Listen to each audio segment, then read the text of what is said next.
Gente, desculpa. Boa noite, gente. Vamos voltar aqui. A nossa segunda palestra da noite vai ser com a agrônoma Kalen Kátia da Cruz Oliveira. Ela é formada pela Universidade Federal de Minas Gerais e atualmente ela está fazendo mestrado em desenvolvimento territorial na América Latina e Caribe pela Unesp São Paulo.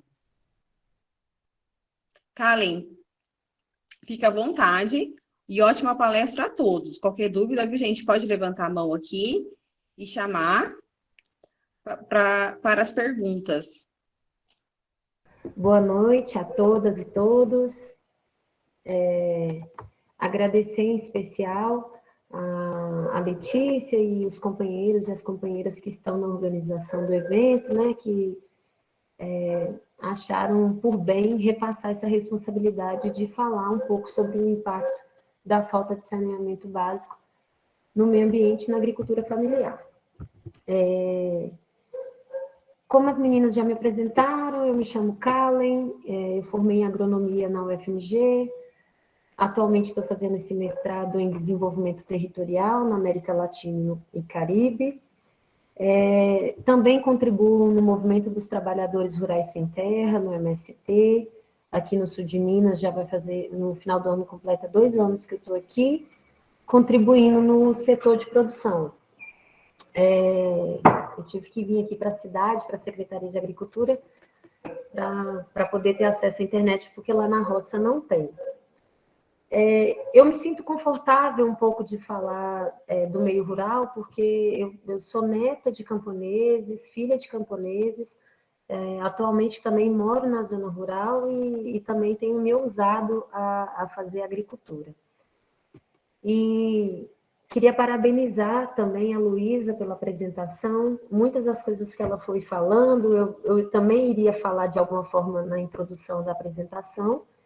E aí eu estou querendo fazer de um jeito que eu não chova no molhado, até porque vocês já estiveram, né, 2 dias de encontro, eu acompanhei o primeiro dia, ontem eu não consegui participar, mas muitas das coisas importantes, assim, o cerne da questão do saneamento básico já foi falado aqui, né? Então, eu vou tentar inovar um pouquinho, não chover no molhado, para não ficar cansativo. Quem quiser aí, dá uma esticada nos braços, levantou, tomou uma água, dá uma animada, para a gente poder falar um pouquinho mais desse tema, já na questão da agricultura familiar. Bem, oi.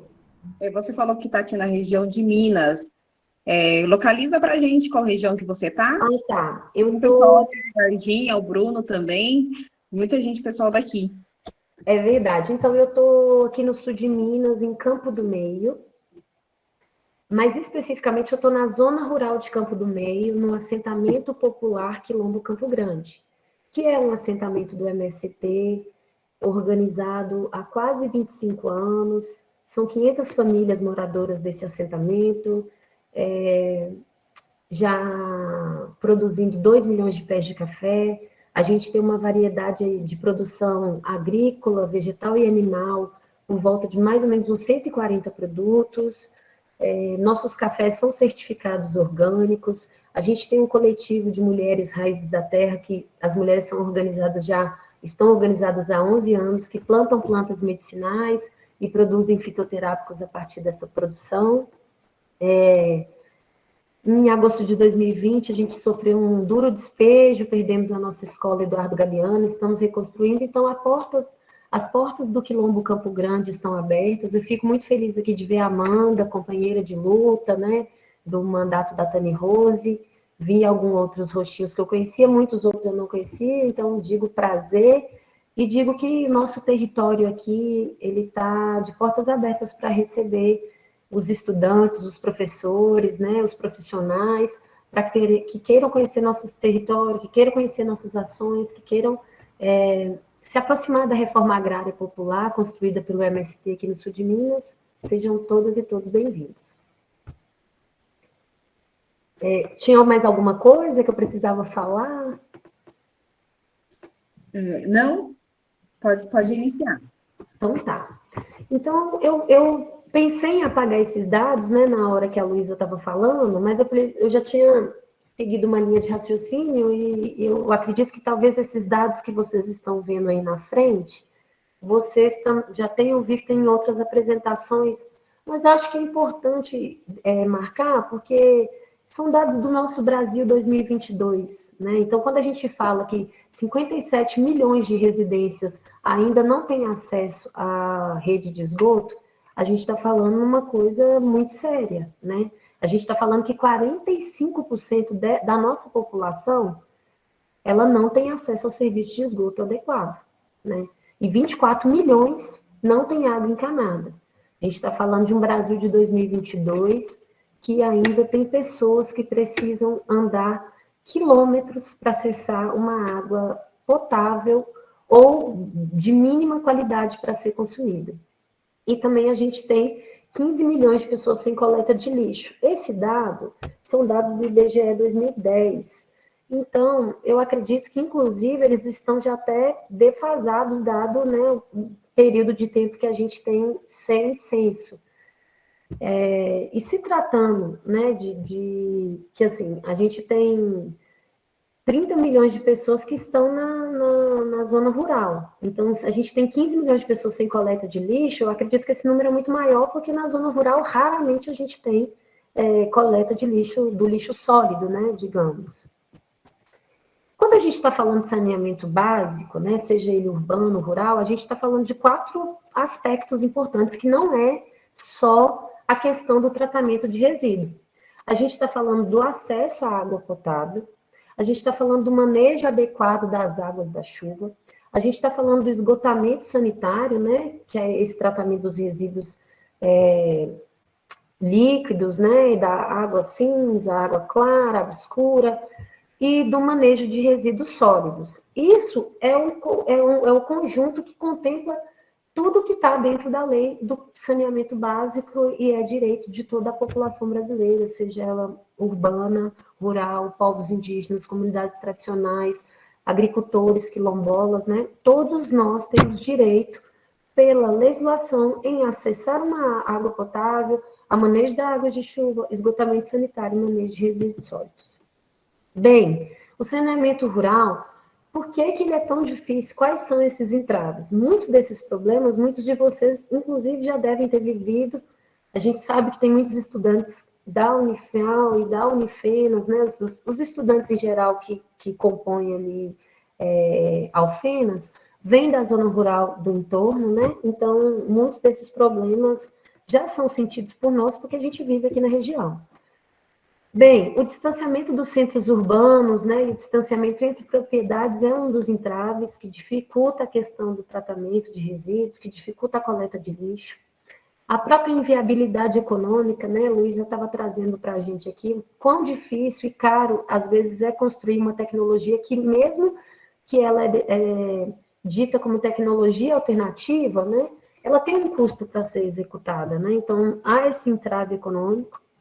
Também há uma falta de interesse político, né? Porque acesso à água, acesso ao tratamento de resíduo, isso é política, né? Isso é um ato político. Então, se os nossos governantes não têm interesse em determinados locais, em determinadas populações, provavelmente, né, esse acesso, esse direito, ele não vai chegar às comunidades.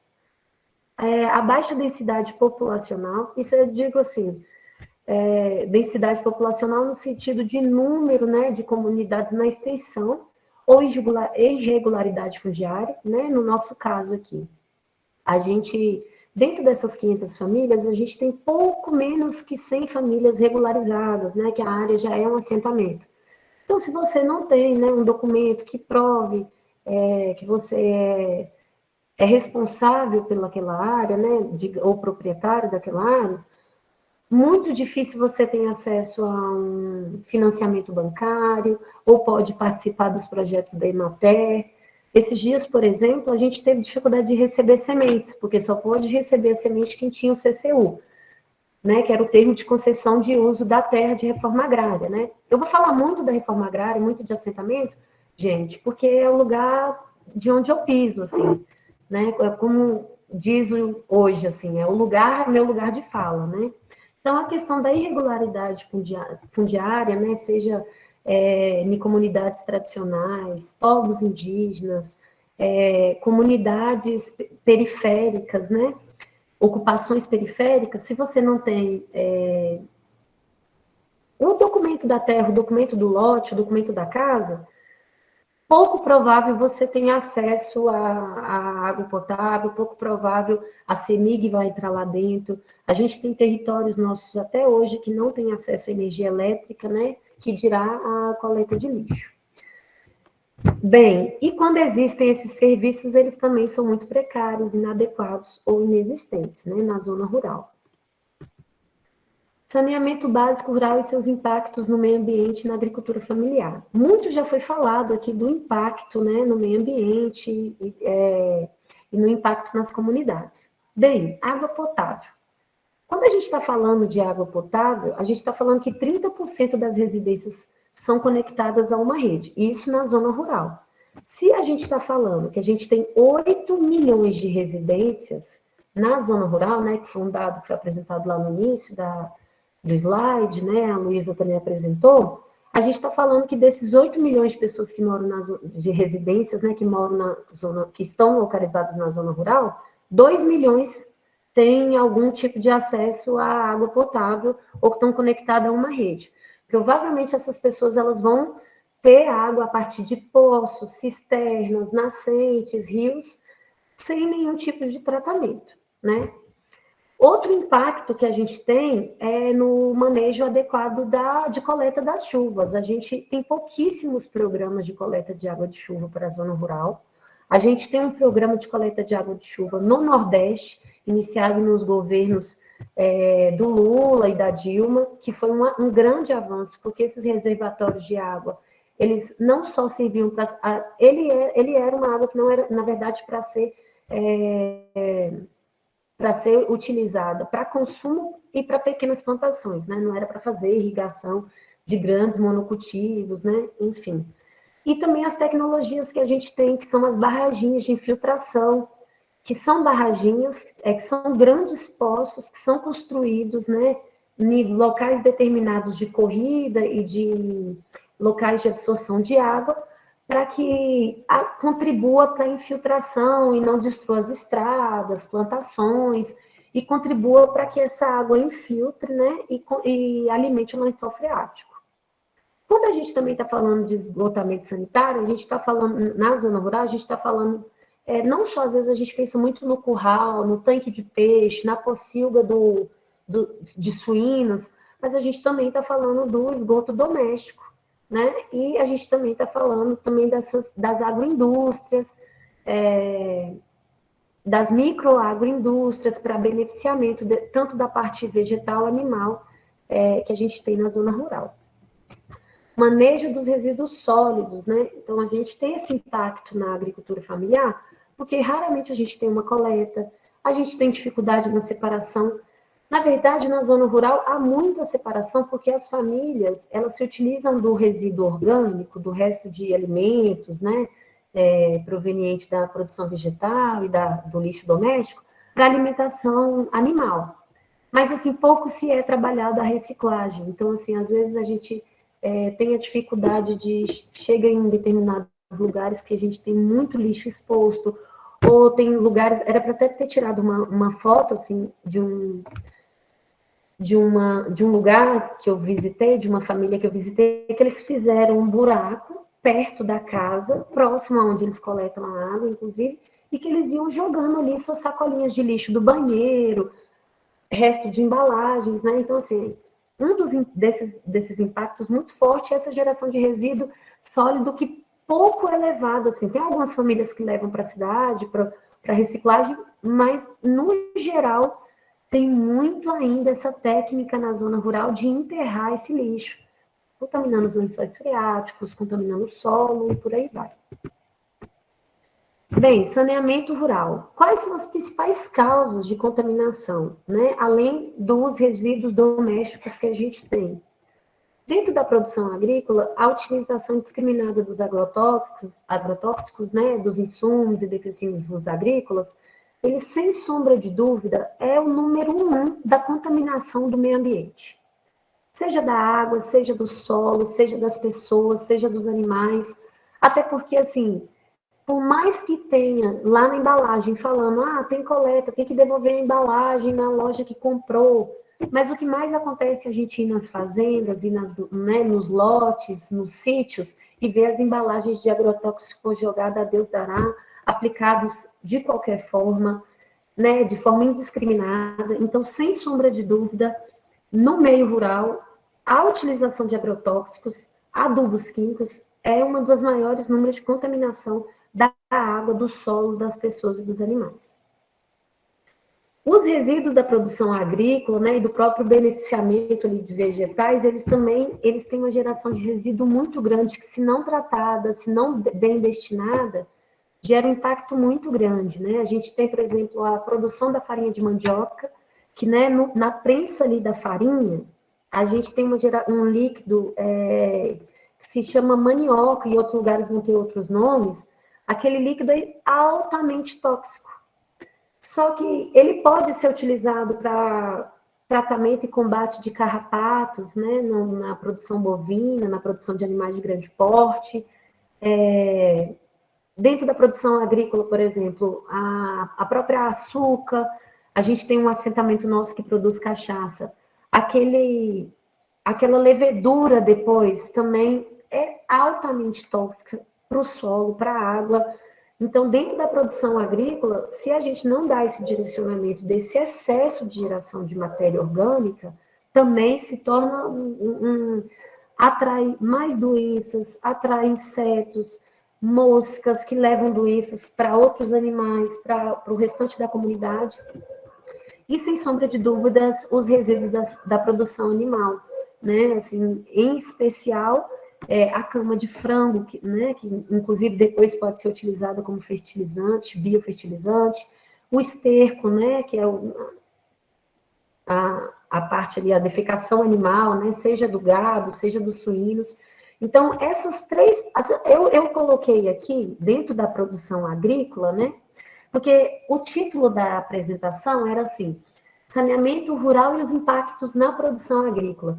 Mas, na verdade, é assim, é a falta do tratamento desses resíduos na produção agrícola que causa um estrago enorme na questão do meio ambiente, na questão da agricultura familiar, das pessoas, porque essa falta de tratamento, ela ocasiona e gera inúmeros fatores que vai desde a contaminação do solo à contaminação da gente mesmo, né?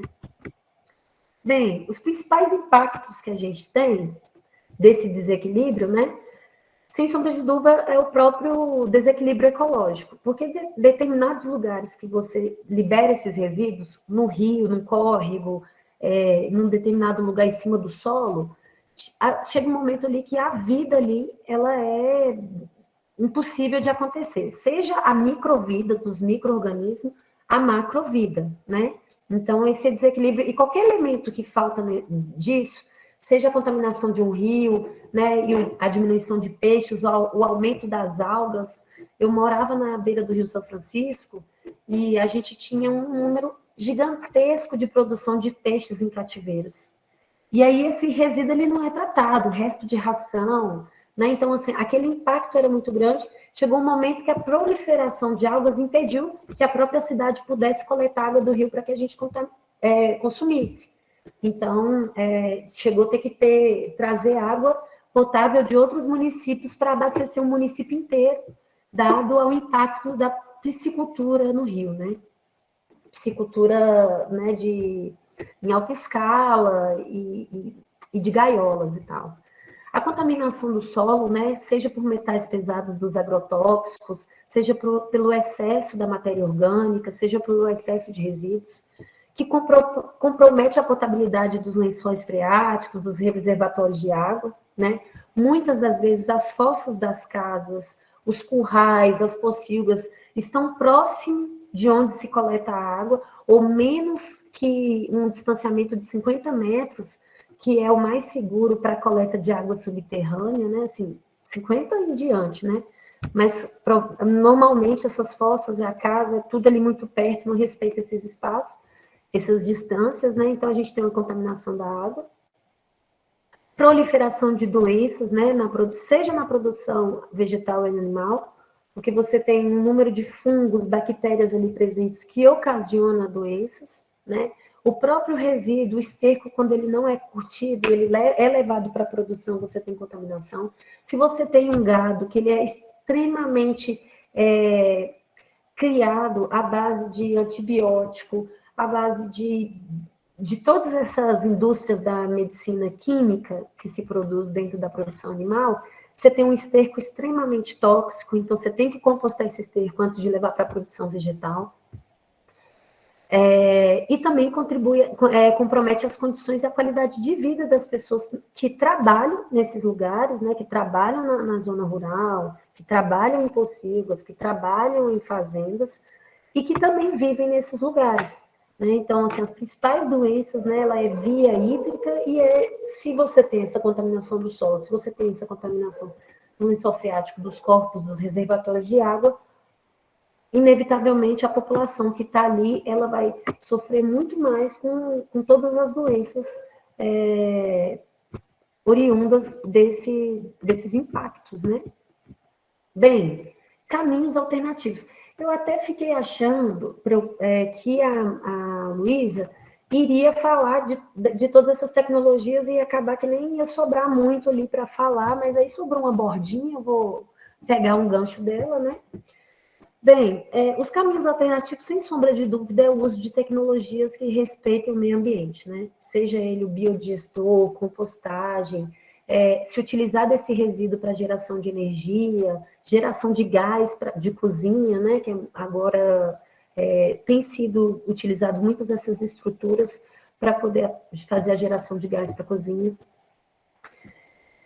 Sem sombra de dúvida também, infraestrutura para acesso. Então, se você não é regularizado, agricultura familiar tem muita dificuldade de acessar recurso do governo, crédito bancário. Então, acesso à infraestrutura é um dos caminhos alternativos. Facilitar o acesso a essa infraestrutura. Criar políticas públicas para que essa população, seja os povos indígenas, seja os povos quilombolas tradicionais, comunidades tradicionais, acessem essas tecnologias. Porque por mais que elas são tecnologias consideradas de baixo custo, ela tem um custo. Ela tem um custo, ela tem um saber. Então, né, porque também é uma questão de educação, é uma questão de saúde pública, e as pessoas às vezes não acessam essas informações. Bem, modelos de gestão comunitária também, porque às vezes essas tecnologias elas são implantadas de cima para baixo, e a comunidade ela não é chamada para discutir a gestão desse resíduo, essa gestão desse tratamento, né? O que, a exemplo, né, do caso que a Luísa trouxe para a gente, né, é muito avançado, ainda mais tratando dos povos indígenas. Então, assim, modelos em que a população possa autogerir, né, autogestar essas estruturas, o processo, onde ela vai ser construída, como vai ser construída, né? E, sem sombra de dúvida, a educação ambiental e o consumo consciente. E educação, gente, é tudo, ela é a porta de entrada. Porque um ser humano, independente onde ele nasça, ele não nasce sabendo sobre educação ambiental. A menos que ele é uma comunidade tradicional indígena quilombola. Agora, se a gente está falando da população urbana, se a gente está falando da periferia, as pessoas não têm acesso à educação da sua própria higiene, não têm acesso a materiais de própria higiene, que dirá de materiais para tratar os resíduos das residências, da comunidade, enfim, né, de todo o conjunto da sociedade. Então, educação ambiental, acesso a recursos, isso é política, gente. Isso é política, isso é interesse público de ser construído. Bem, caminhos alternativos. Aí está uma visita à Letícia, está até aí à direita da foto, que a gente foi no Lavras visitar essa família, essa senhora que está de blusa preta, de bolinhas brancas, é a Fátima, é uma agricultora familiar, certificada orgânica, que puxa a CSA na região, puxa a feira agroecológica. Ela tem um curral, e desse curral ela leva os resíduos do esterco, que gera muito, que além dela levar para a horta, tem época que sobra, ela leva para esse biodigestor anaeróbico, que faz a compostagem desse material, gera o gás, e essa mangueirinha aí, desse gás, vai lá no fogão dela. Então, além dela tratar o resíduo, ela fica autônoma de gás de cozinha, e se tratando de Brasil e né, do tempo histórico que a gente está vivendo, isso é uma autonomia camponesa muito grande, né, dado o preço do botijão de gás, e ela ainda composta esse material e ela leva para a horta dela um material muito melhor trabalhado do que só o esterco puro, porque ele vai estar compostado. Então, e isso serve, gente, para pequena escala e grande escala. Existem granjas hoje que nem disponibilizam mais de graça os resíduos das suas agroindústrias, né, dos galpões de produção, porque o biodigestor ele já foi comprovado como uma tecnologia de tratamento de resíduos e geração de gás, assim, fundamental a ser utilizada. Qual o maior problema? A gente não tem política pública que incentive esse tipo de tecnologia, né? Outro caminho alternativo, a compostagem. Eu lembro que na época que eu fazia graduação, assim, essa coisa de compostagem, de biodigestor, era muito coisa assim de gente alternativa, né, assim, a gente apelidava as pessoas assim, até de bicho grilo, de tilelê, mas não, isso é coisa de gente inteligente, gente que pensa em recurso, gente que pensa em geração de vida, gente que pensa no cuidado com a terra, com o meio ambiente, consigo mesmo, né, com as pessoas que vivem nesse lugar, com os animais, com as pessoas que vão consumir esses alimentos. E ele aqui é uma prova de que ele pode ser feito em pequena escala. Uma compostagem você pode fazer numa caixa pequena, né, numa caixa de 1 por 1, como você pode fazer leiras enormes e fazer grandes compostagens. Inclusive, essa questão da compostagem, não sei se vocês já ouviram falar da Revolução do Baldinho, que isso foi numa cidade, que as pessoas recebiam um baldinho e elas separavam o seu lixo. E aí, nesse baldinho, ela colocava todo o lixo orgânico. Sem contar na qualidade, assim, do lixo seco, sólido, que ia para os aterros sanitários. E antes de ir para o aterro, de fato, né, tinha um trabalho com os catadores da região que vinha e fazia reciclagem desse material sólido, que vinha muito mais limpo. Porque você imagina se você tira casca de banana, resto de alimento do lixo, que vira aquela nojeira, e você consegue contribuir para que os catadores se utilizem de um material reciclado muito mais limpo, sanitariamente falando, né? E você devolve para um centro de compostagem da cidade esse baldinho. E nisso você ficava nessa troca.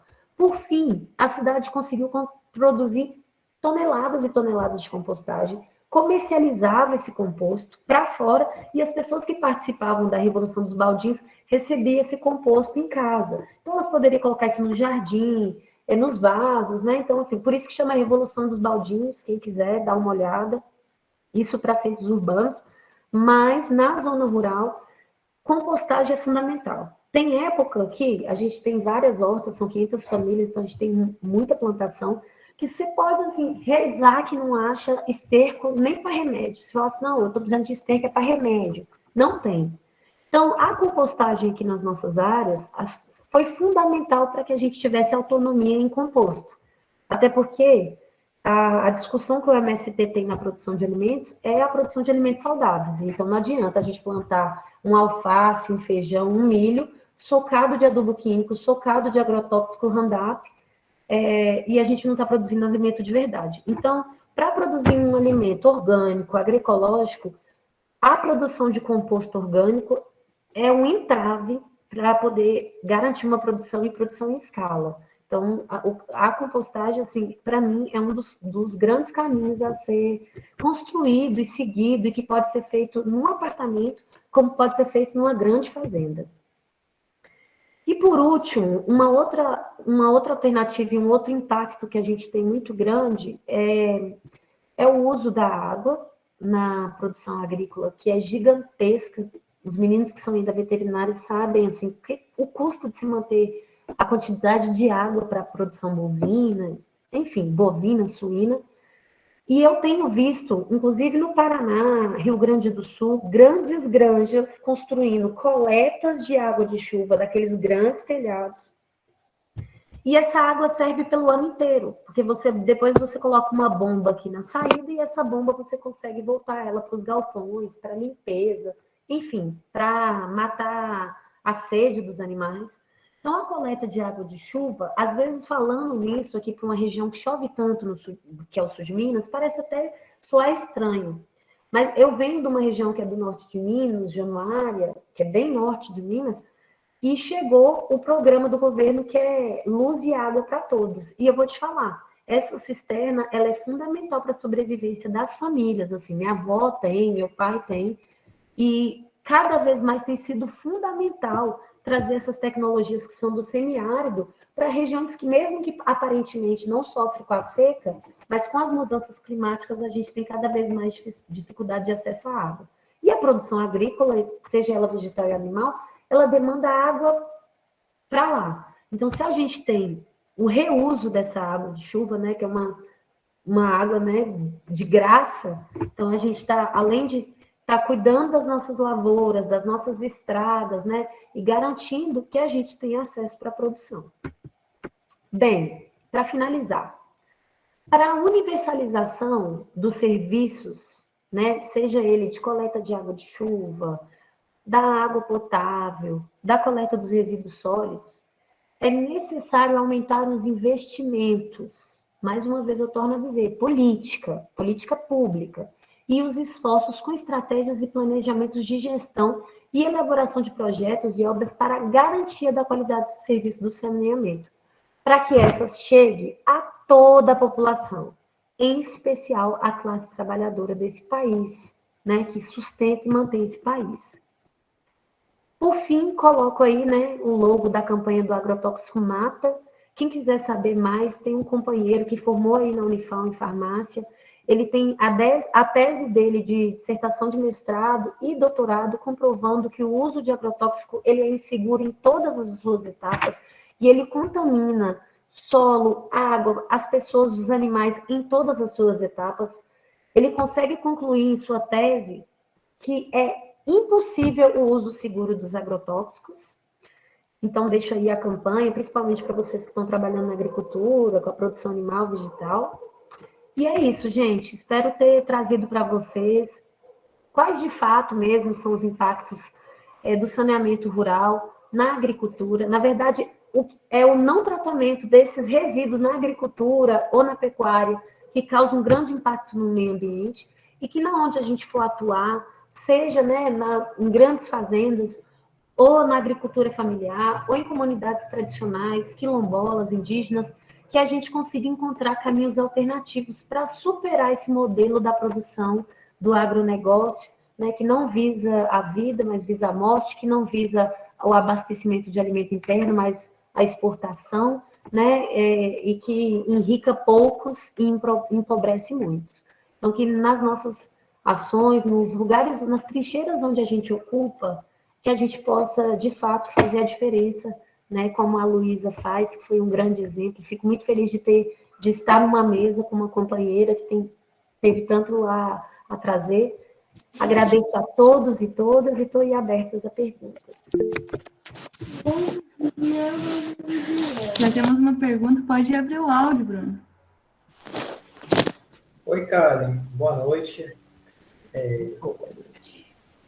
Eu tive a oportunidade de conhecer o pessoal do Campo do Meio, que eles foram lá na universidade onde eu estudei, na Universidade Federal de Itajubá. Boa caminhada.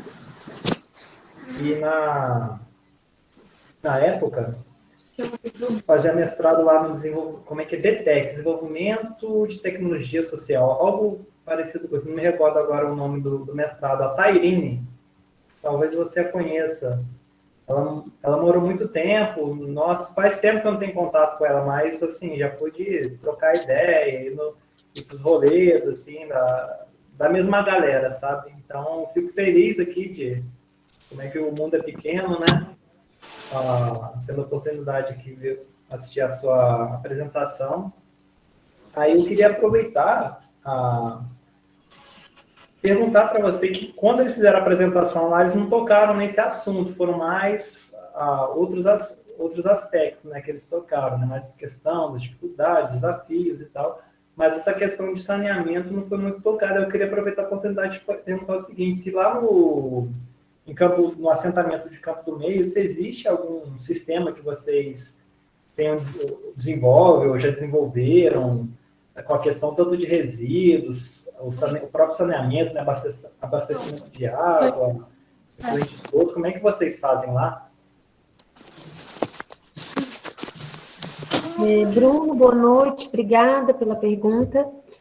Ó, nós somos aqui no Quilombo Campo Grande mais de 500 famílias. Tem muitas famílias nossas que chegam aqui com uma mochila nas costas e um joguinho de panelas. Então, você imagina a dificuldade de se construir o próprio barraco, de se construir a sua agricultura, né, suas plantações. Então, a gente ainda sofre muito com as fossas rudimentares, que são as antigas fossas negras, que nem se usa essa expressão mais, porque ainda né, fossa negra é uma expressão racista, né, como várias outras, né, então se usa a expressão fossa rudimentar. Muitas casas ainda é fossa rudimentar. Mas tem muitas famílias nossas que têm se utilizado do TEVAP, que são as bacias de evapotranspiração, que foi falada aqui pela Luísa. Inclusive, Luísa, lá em casa, a gente construiu uma de alvenaria, igualzinho no exemplo que você deu. Mas se quiser baratear, não precisa construir de alvenaria. Você pode fazer a camada colocar uma tela e fazer uma camada de cimentos e impermeabilizar, usar... Tem um material que você coloca no cimento que você impermeabiliza, porque a alvenaria determina que a bacia de evapotranspiração, né, que é a TEVAP, ela fique muito cara. Então, a gente tem alguns exemplos aqui de TEVAP para tratamento, isso, ferro-cimento, isso mesmo. A gente tem exemplos de TEVAP aqui, Bruno, para tratamento das águas escuras.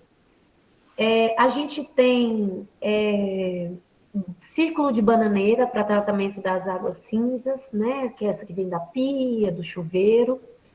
A gente tem muitas pessoas que fazem apenas aquele reguinho e manda para uma bananeira. Então, tem de tudo um pouco. Há muito que se avançar.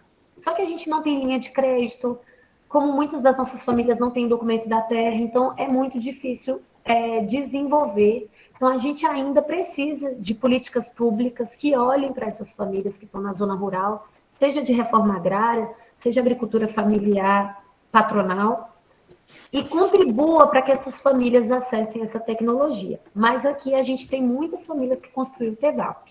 E a questão de abastecimento, como é que é feita? Abastecimento de água, no geral, são cisternas, né? Que são esses poços que as famílias furam, né? Normalmente é raso, 6, 8 metros, colocam uma bomba saco e mandam. Então, a gente não tem muito tratamento de água, porque a gente deveria desenvolver a tecnologia do clorador, né, Letícia? Para a gente contribuir para que as famílias tenham um tratamento mínimo. A gente não tem rede de água vinda da cidade que se abastece da água da represa. E vocês têm algum apoio da Emater? Eu lembro que Cristina, a Emater dava um apoio, assim, acho que se o produtor rural chegasse lá, mostrasse que ele é pequeno produtor rural, ele apresentava a necessidade de dispensa de outorga, porque apesar de todos esses fatores, ainda tem que estar lá regularizado com o órgão ambiental, aqui no caso o IGAM, né? E ainda tem que mostrar lá a dispensa de outorga para dizer que está regularizado. Não sei se... Com exceção de 2 grandes poços artesianos que a gente tem aqui, que um abastece o viveiro, a gente tem um viveiro de plantas, né, florestais, medicinais, café, e a gente tem essa área que é uma área certificada orgânica para produção de plantas medicinais. Lá no Jatobá, que é o nosso primeiro assentamento, a gente tem uma mini agroindústria de beneficiamento de café. Está meio desativada, mas esses 2 poços têm outorga. Do contrário, todos os poços nossos, eles são de uso insignificante, então eles têm um respaldo. Na verdade, tem que fazer todo o procedimento burocrático para receber o uso insignificante, mas a gente não tem outorga do uso da água desses poços semi-artesianos, poços cisternas que a gente se utiliza. A menos que a gente coletasse água da represa, que não é o nosso caso. Ah, sim, entendi. Não, agradeço essas informações, porque são meio que, quando eu tive, não foi no caso da zona rural em si, mas no chacreamento, eu perguntava para as pessoas, você tem outorga? Era a mesma coisa assim, que novela que é essa, né? Que é isso? Então, e lá eu acho que são cerca de 160 pessoas, né? Ninguém sabe o que é isso, só o técnico que estava envolvido lá, aí que ele se tocou, ele é agrimensor ainda, então acho que ele se atentou mais à questão ali de fazer o loteamento e tal, eu acho que não pensou muito nessa questão da água, né? Eu falei assim, poxa, autólogo acho que vai ter que ter para regularizar isso aqui, né? Mas é bem interessante. Aí só uma última dúvida, a questão dos resíduos, como é que é feita lá no assentamento? Resíduos sólidos, em tese, há uma discussão para que se leve esse lixo embora para a cidade, né? Aqui para a cidade. Porém, tem famílias que não têm transporte, não têm carro, né? Assim, às vezes vem a pé para a cidade.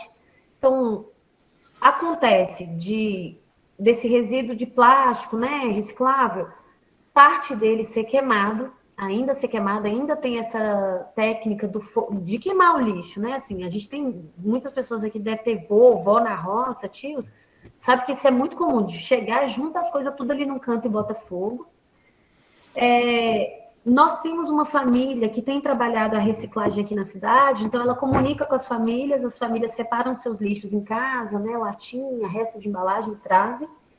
Outras trazem, né, e outras, infelizmente, queimam. Isso nós estamos falando do resíduo sólido doméstico, né? Agora, quando a gente fala do resíduo da produção, esterco é uma coisa que é até difícil, às vezes, encontrar aqui, porque o nosso povo planta muito. Então, às vezes, assim, esterco nem chega a gerar ser um problema, porque ele já é levado para as lavouras e tudo mais. Mas ainda há muito que se fazer pelo tratamento para compostagem. É uma coisa que a gente precisa avançar muito, é na tecnologia da compostagem nos nossos lotes, principalmente para superar essa demanda do insumo químico, né, dos adubos que são inorgânicos. Então, o resíduo sólido é uma coisa que a gente ainda precisa avançar muito. Seja no trazer para a cidade, uma parceria com a prefeitura, um ponto de coleta único, que a prefeitura colete uma vez por semana, leve esse material para o centro de reciclagem, né? Que ainda há muita coisa que a gente precisa aproveitar antes de que isso vá para um aterro, né? Mas isso tudo é política pública. Se não tiver interesse do município em tratar o seu lixo, vai para um aterro. Tá joia. Muito obrigado pelo esclarecimento. Não, com certeza, assim, trabalhando dentro da prefeitura, eu vejo essa questão, né, do desafio de você tentar conciliar o interesse público com o interesse político, porque se não tiver essa conciliação, é difícil fazer a coisa andar. Mas já agradeço, viu, Karen? E boa sorte aí no seu mestrado, né? Sucesso, espero ver muito sucesso pelo pessoal lá do Campo do Meio, espero que o pessoal consiga, né, crescer bastante ainda, né? Eu lembro que o pessoal bem bacana. Na época eu até comprei o docinho, que era uma delícia lá do pessoal, que eles colocaram lá os produtos, fizeram uma venda que hoje era a antiga biblioteca lá do Unifi, agora nem sei o que é mais lá, que lá mudou tanto que... Mas na época era a antiga biblioteca lá, viu? Parabéns aí pela apresentação.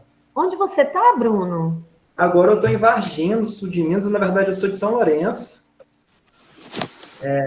Eu vim para cá, que eu passei no concurso daqui, né? Mas eu fui chamado recentemente, mas eu fiz a graduação, inclusive mestrado também lá na Unifei, lá na Federal de Itajubá, também aqui no sul de Minas. E lá onde eu conheci a Tairine. É isso. Pessoal, se alguém tiver mais alguma pergunta, viu, e quiser abrir o áudio. E, Karen, mais uma vez te agradecer por ter aceitado o convite, né? Hoje te dar parabéns pela apresentação.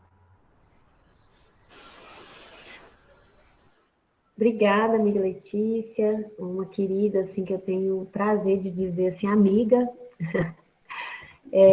Agradeço a confiança de poder falar desse tema mesmo. A gente também é da Reforma Agrária Popular, então, às vezes, a gente toca nos pontos ainda que pode, né, às vezes, assim, incomodar, ou às vezes a gente defronta, né, com uma realidade diferente. Então, eu agradeço a acolhida.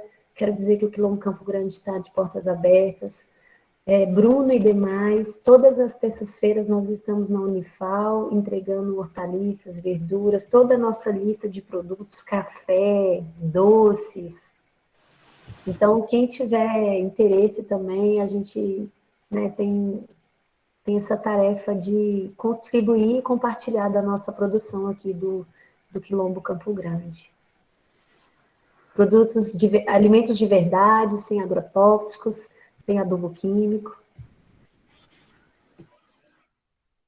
Então, pessoal, eu queria agradecer, né, a presença de todo mundo hoje e como cada um estava conversando, atendendo alguns pedidos, né, no formulário, a gente diminuiu, né, o nosso tempo de apresentação e agora a gente vamos terminar em torno das 9 horas, 9 e pouquinho, para não ficar muito extenso, né? Então, eu queria agradecer mais uma vez e passo a palavra para a Dalvana. Kalen, muito obrigada. Excelente palestra, muito conhecimento. Parabéns pela sua liderança nesses projetos. É importantíssimo pessoas como você, né, na nossa sociedade, fazendo esse papel, né? Parabéns. O João Carlos também está te dando parabéns pela palestra. A Cristiane, parabéns, viu? Olha, ótima noite para você, tá bom? Muito obrigada. Se você quiser deixar o seu contato, e-mail. Eu vou deixar meu celular, porque eu sou uma pessoa que eu não uso rede social, não tenho Instagram, não tenho Facebook, LinkedIn. Talvez eu tenha tido lá em 2010, não está nada alimentado. Eu mantenho o currículo Lattes, porque a academia me pede, né? A universidade me pede. Aí eu vou deixar meu contato aqui para quem quiser. Eu sou super acessível no WhatsApp, mas rede social eu ainda tenho um pouquinho de dificuldade. Mas quem quiser entrar em contato comigo é só bater um alô que a gente acolhe, tem casa, comida e muito serviço. A gente amola as enxadas e tem trabalho para todo mundo. Muito obrigada, viu? Boa noite, pessoal. Eu vou deixar mais uma vez, tá? O link aqui da presença, da certificação também, quem não preencheu, tá bom? Amanhã, no nosso próximo dia de evento, último dia do evento, a gente vai falar um pouco de uso de tecnologias sustentáveis no saneamento e elaboração de planos de saneamento, com a engenheira sanitária e ambiental Valesca Queiroz, e também com o Dr. Sérgio Aire Moraes. Ele é especialista em regulamentação pela Agência Nacional de Saneamento Básico, de Água e Saneamento Básico, e engenheiro civil, com experiência na área de saneamento. Pessoal, mais uma vez, muito obrigada pela presença de todos. Qualquer dúvida que alguém tiver, eu vou ficar aqui uns minutinhos, pode entrar em contato comigo, quiser bater um papo aqui, né, Kalen? Se quiser tirar alguma dúvida, fica à disposição. Isso, e lembrando, amanhã é nosso último dia, né? Então, agradecer a todo mundo por ter ficado hoje no nosso penúltimo dia e esperamos vocês amanhã. E amanhã, então, né, como a Dalvana já falou, a gente vai ter, além de hoje, né, todos os dias, palestrantes muito especiais, né, que é a Valesca, que hoje também é da nossa liderança climática aqui no Brasil, e o Sérgio, né, que vai ser uma boa oportunidade para quem tiver alguma dúvida nessa área. Ele vai representar a Agência Nacional das Águas, né, então acho que vai ser muito proveitoso também, assim como todos os dias. Eu só queria deixar vocês aí com essa frase que a gente traz da agroecologia, que é assim, saneamento básico também é um ato político. E a gente está no ano eleitoral e a gente precisa pensar nisso como acesso direito nosso e garantir que isso esteja também cobrado das pessoas que a gente votar, dos nossos representantes, porque esse é um direito nosso e depende deles para poder criar essa política pública. Então, vamos que vamos. Boa noite, gente. Boa noite, pessoal.